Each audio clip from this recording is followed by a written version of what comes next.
Если вы любите путешествия и железные дороги, то наверняка слышали о меняющих жизнь поездках из Москвы во Владивосток на электричках.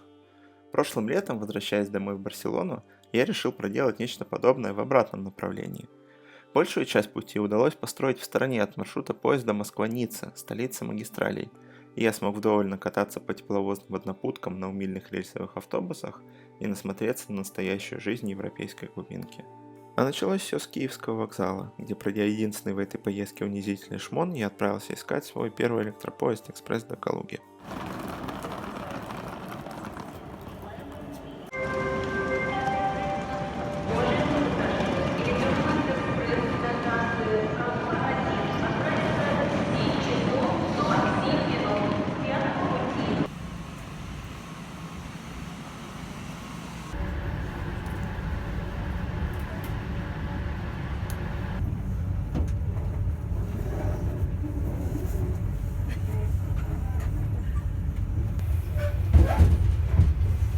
Калуга-1. Конечная. Ни дома, ни в электричке мне так и не удалось понять, чем же заниматься в Калуге 8 часов. К счастью, главная гордость и украшение города встретила меня прямо на привокзальной площади. С троллейбусом в Калуге все очень хорошо. В небольшом городе более 100 километров маршрутной сети, более 100 машин в парке, из них половина младше 10 лет, а год назад даже открыли новую линию.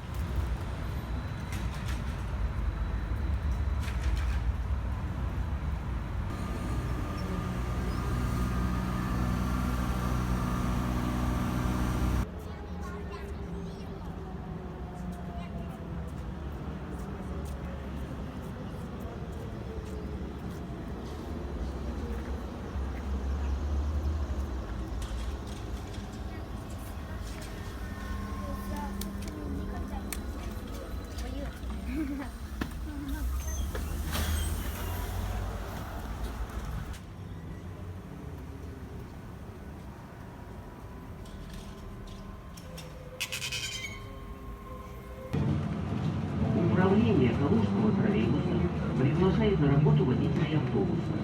Заработная плата до 40 тысяч рублей. Полный спецпакет, дополнительный отпуск, доплата за питание. Обращаться по адресу город Калуга, улица Московская, дом 258, отдел кадров.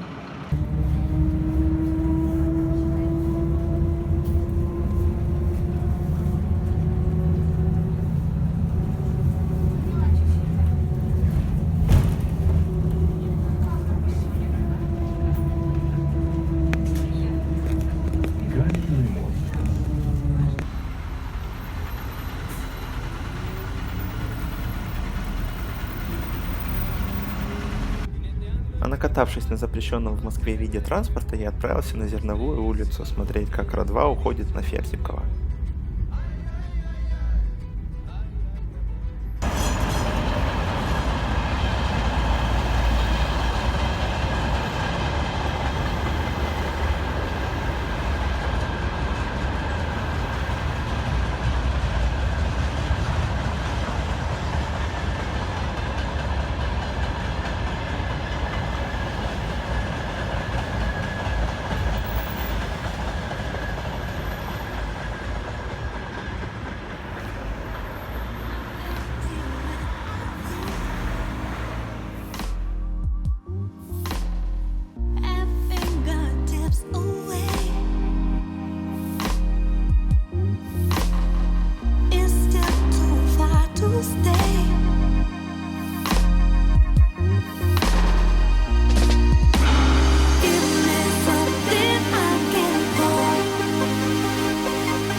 Калуга-1 из Носки.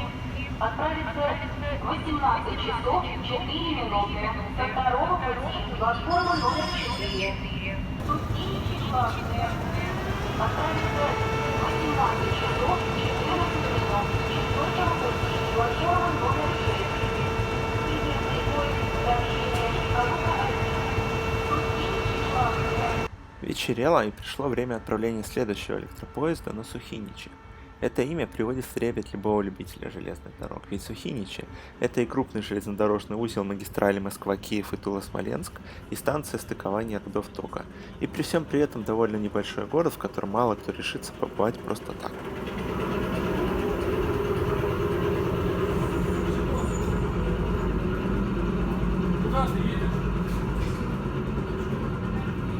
Город Калуга расположен в стороне от главного хода.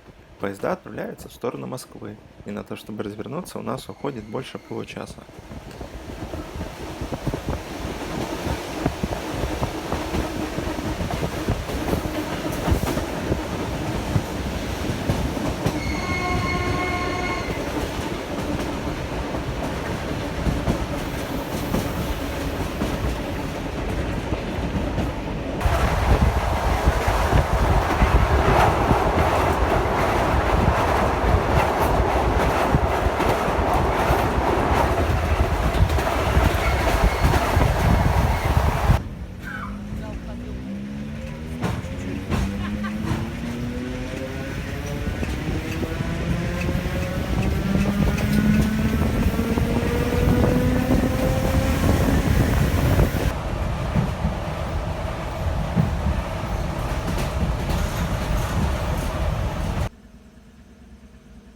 Следующая остановка — Сухиничи угловые. Осторожно, двери закрываются.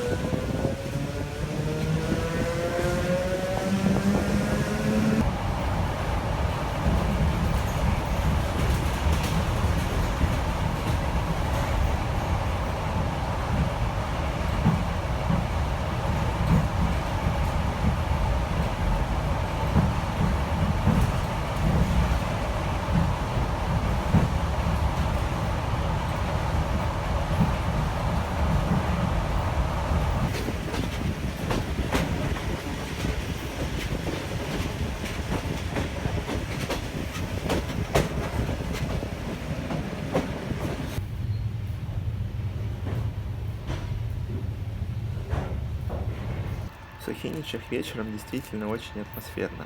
Я купил в магазине чудо молока и сажусь в свой первый рельсовый автобус Ра-1 до станции Фаянсовая.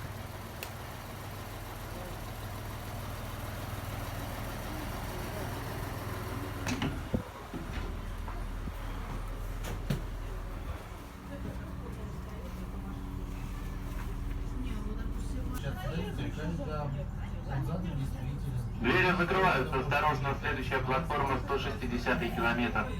Так вообще они решили сами, что он выиграет. А что сумма? Да.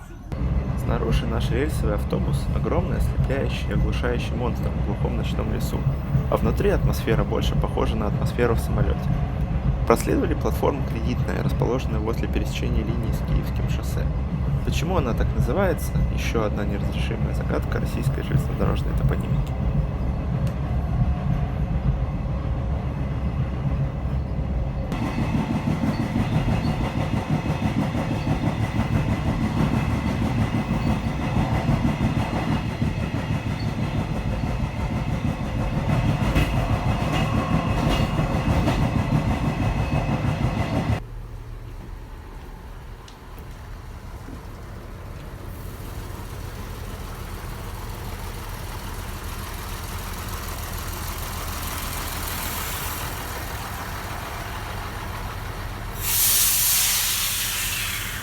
Станция Фаянсовая, город Киров. Не тот, что на Вятке, а другой. Вдали виднеется автоматриса чешская Ач-2, главная причина, по которой я решил ехать именно здесь.